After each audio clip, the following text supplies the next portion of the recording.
So, hey, are we ready? All right. Hey, welcome everyone. My name's Dr. Bly Hatch. I've actually am a chiropractor. I've been in practice for a little over 27 years now.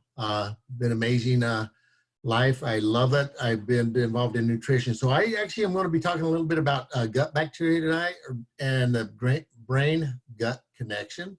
So I'll get settled down here. I had a crazy day at the office. So, when we think about it, I don't know if everybody knows. I mean, there's most people on here maybe having gut issues. That's probably why they could be here. Maybe they have friends that have gut issues. So I want to just talk a little bit about that. Our gut biomes, or our microbiotics in our gut, there's over trillions of them. There's trillions and trillions of them, and they actually affect our gut. So when we look at that and we see what's happening, those bacteria have an effect overall on our health. But what it also has effect upon making certain important neurotransmitters in our body that deal with our wellness and help us with our emotional wellness as well as our physical wellness. And it kind of goes through and it helps us understand what is it that we're dealing with that's going to help the body get well. How can we heal ourselves? So there's a real great contrast between that. So when we always used to think that everything medically is separate, right? We go to a gastroenterologist and we look at our gut problems. We go to a neurologist to look at our nerve problems. What we need to really start looking at is everything is connected, okay? It's not separate systems. We're all connected from head to toe, and everything coordinates and works with each other to help heal the body and get it well. So I want to be talking about a couple of things. There are several actually neurotransmitters that are produced in the body. Some of them are gabapentin, norepinephrine, dopamine, acetylcholine, okay, melatonin, and serotonin. And there's a bunch more, but I want to talk about three of them tonight that actually have a direct effect on it. And the first one is I'm going to talk about is gabapentin, or GABA. It's not gabapentin. Gabapentin is a drug they give to people with neurological disorders such as Parkinson's. So GABA actually is kind of a unique hormone. It's one of the major inhibiting hormones. So it stops things that are not supposed to be happening. So when we have somebody that's having a neurological problem, some of the times they start having things not function correctly. They start having involuntary contractions, or they start having the shakes, as we see with people that have Parkinson's. They try to feed themselves and they start up with the spoon towards their mouth and everything shakes off of it because of that inhibitor. GABA is not there working anymore. It's not producing it. So that is affected by our bacteria. So if our gut bacteria is out of balance, that gabapentin can't work correctly and it creates a problem. Okay, so our body helps produce it and then also increases those things. The other thing when we look at serotonin, most of us know serotonin is for what? Antidepressant, right? Well, it's actually not just for antidepressant. It's actually has about 90% of all of its function does different things in the body. So it has a wide range of functions that occur, not just for depression, but we hear about it in depression because we know Prozac and some of the drugs out there contain some of the synthetic type of serotonin. So when we look at that, what we're looking at is something that upregulates our mood, helps us with happy mood, helps us with other functions in the body.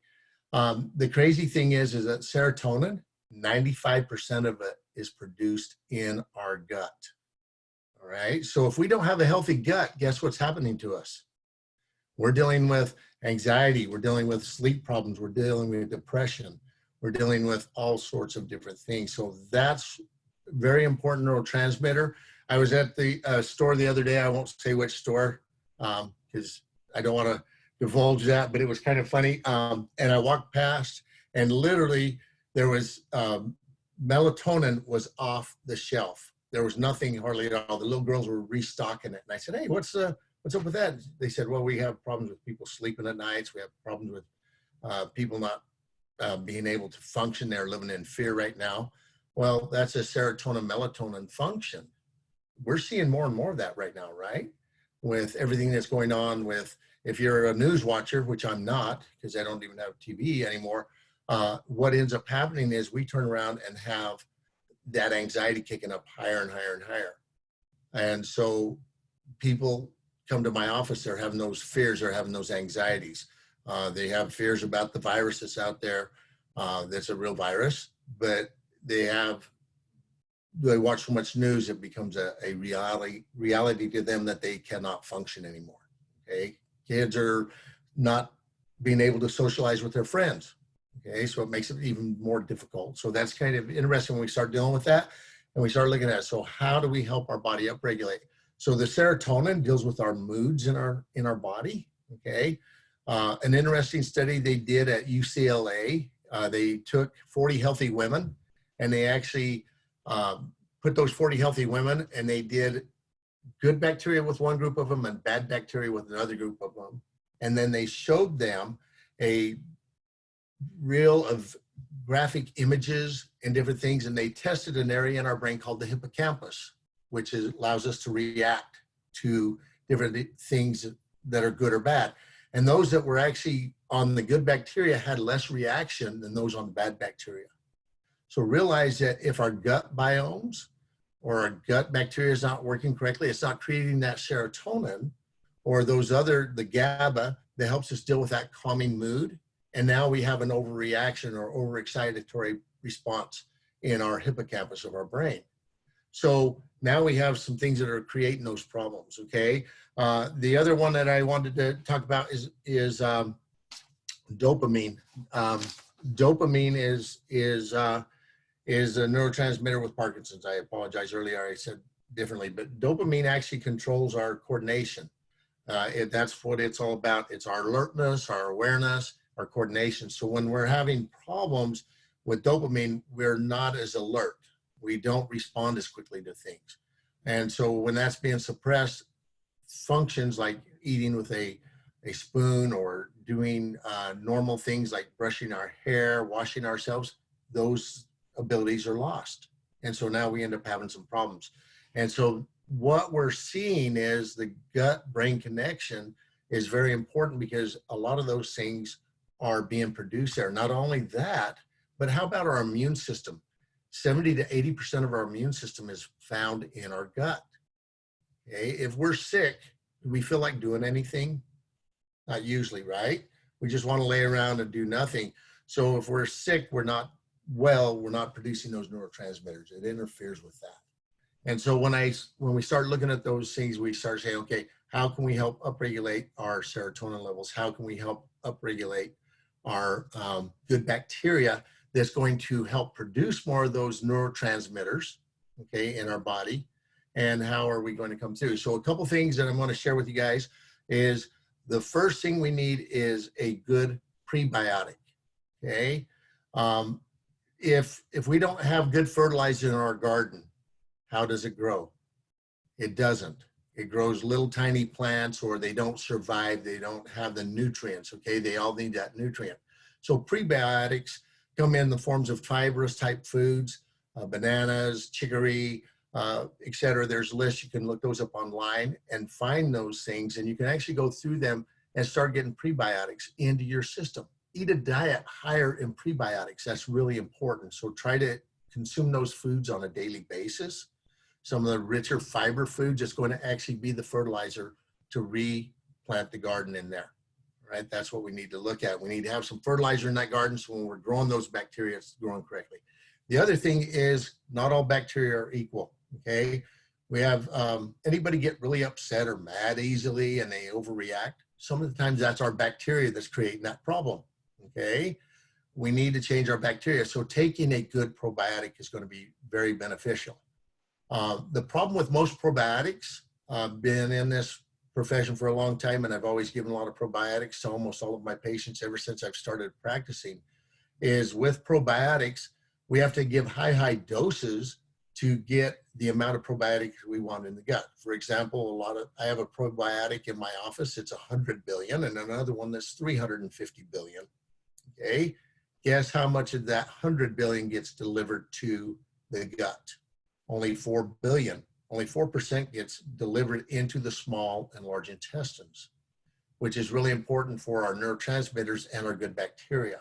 So when we look at that, if we're only getting 4% delivered, guess what? That's not a good thing, right? Because we need to get more of it in there. So we have a lot of die-off, so there's a lot of residual hanging out there of dead bacteria still hanging in our gut. The 350 billion, it's still 4% gets delivered into the gut.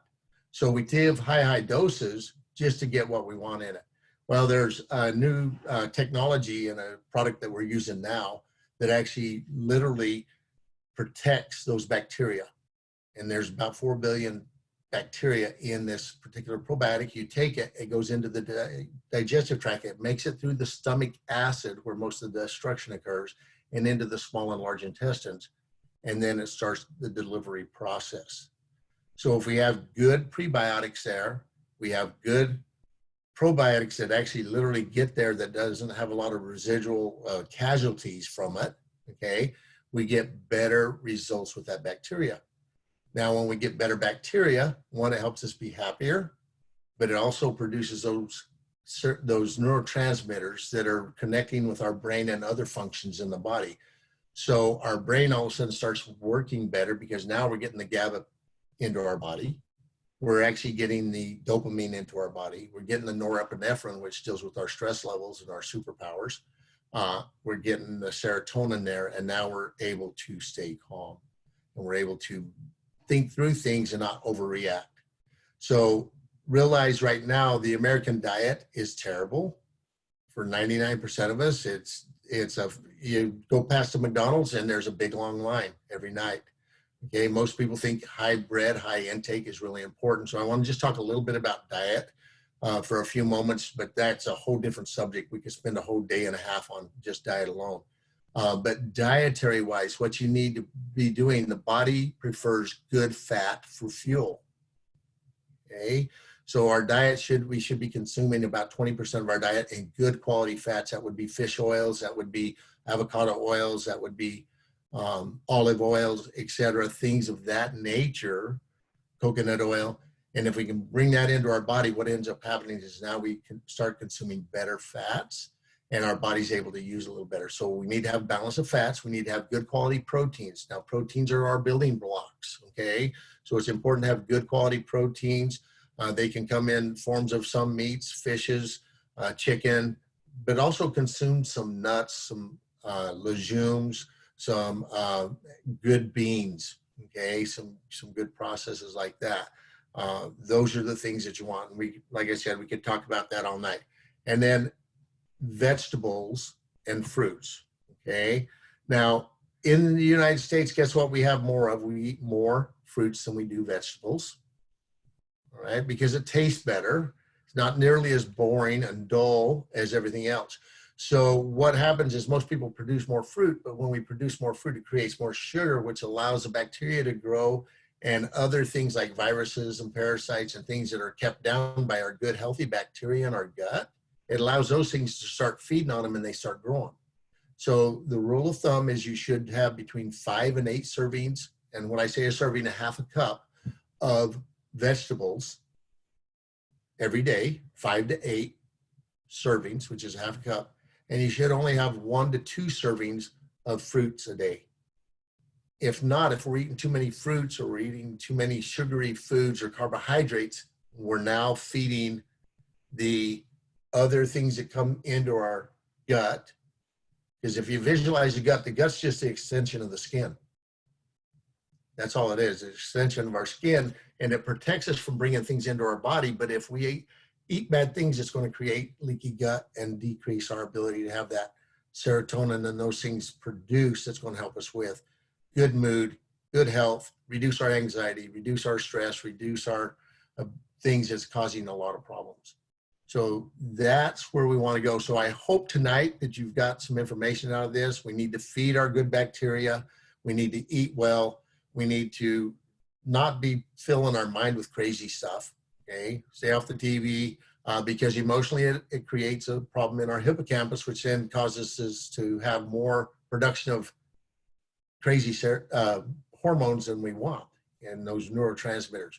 So that's what I want to leave with you tonight. What we'll do is we'll now open it up to discussions here. Eileen, when you want to stop that recording, we can just open it up. People